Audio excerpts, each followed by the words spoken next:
কমবে ভিড়, দ্রুত পৌঁছে যাওয়া যাবে শহরের নানা প্রান্তে। নোয়াপাড়া থেকে দমদম ক্যান্টনমেন্ট হয়ে বিমানবন্দর মেট্রো চালু হলে এই সুবিধাই পাবেন লক্ষাধিক মানুষ। ইতিমধ্যেই সম্পন্ন হয়েছে ট্রায়াল রান। ফলে নোয়াপাড়া থেকে দমদম ক্যান্টনমেন্ট হয়ে বিমানবন্দর খুব শীঘ্রই প্রায় 6.5 কিলোমিটারের এই পথ জুড়বে কলকাতা মেট্রোয়। প্রথমবার পরীক্ষামূলকভাবে নতুন এই মেট্রো লাইনে ট্রেন চালানো হতেই যেন আশায় বুক বাঁধছেন নিত্যযাত্রীরা। আমাদের খুবই উপকৃত হব আমরা। এখানকার স্থানীয় বাসিন্দাদের আগে দমদম থেকে মেট্রো ধরতে হতো, এখন ক্যান্টনমেন্টে চালু হয়ে গেলে আমাদের খুব উপকার হবে, সবারই খুব সুবিধা হবে। ইতিমধ্যেই ট্রায়াল রান শেষ হয়েছে, খুব দ্রুত চালু হবে বলছে মেট্রো কর্তৃপক্ষ, কি বলবেন? আমরা চাই যে খুব তাড়াতাড়ি চালু হয়ে যাক, খুব ভালো খবর। এটা আমাদের কাছে তো অত্যন্ত আনন্দের খবর। আমরা অনেক দিন থেকে আশা করে আছি, অপেক্ষা করে আছি কবে এটা চালু হবে।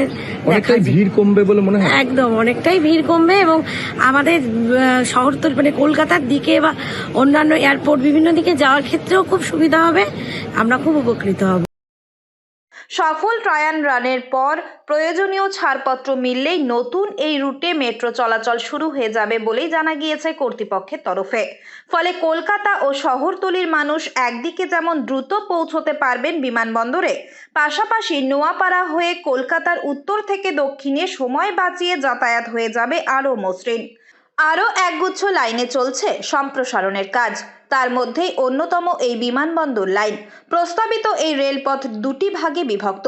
প্রথমটি Noapara station, Dumdum cantonment, Jessore road এবং বিমানবন্দর, যার মধ্যে নোয়াপাড়া স্টেশন, দমদম ক্যান্টনমেন্ট এই দুটি স্টেশন মাটির উপরে, যশোর রোড ও বিমানবন্দর স্টেশন ভূগর্ভস্থ বলেই জানা গিয়েছে।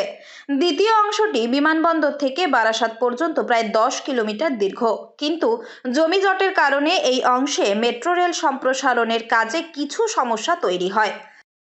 কোন দিক দিয়ে উপকার, আপনি এখান থেকে দমদমে যেতে গেলে অনেকগুলো ট্রেনের জন্য দায়ী থাকতে হয়, ভিড়ের জন্য দায়ী থাকতে হয়, মানুষকে উঠতে পারে না।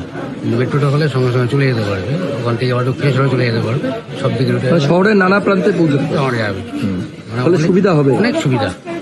এখন কি চাইছেন না কত দ্রুত চালু হোক? যত তাড়াতাড়ি সম্ভব ততই ভালো আমাদের কাছে। এক্ষেত্রে ভিড়টা কি অনেকটাই কমবে? অনেকটাই কমবে, এই ট্রেনেও কমে যাবে, এমনিও তারপর অটোর উপরে যে অত্যাচারী অটোরা করছে সেটাও কমবে আমার মূলত। মানে মেট্রো আসলে সুবিধাই হবে অবশ্যই।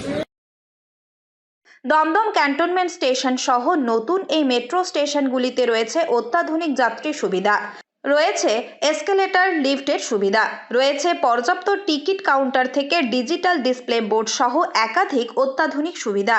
নতুন এই রুটে মেট্রো চলাচল শুরু হলে একদিকে যেমন শিয়ালদহ বনগাঁ শাখার ভিড় কমবে, পাশাপাশি এয়ারপোর্ট থেকে 12 নম্বর জাতীয় সড়কের যানজটও অনেকাংশে কমবে বলেই মনে করা হচ্ছে। এখন কতদিনে যাত্রীদের জন্য খুলে দেওয়া হয় এই নতুন ইয়েলো লাইন মেট্রোর পথ, তার অপেক্ষাতেই জেলাবাসী।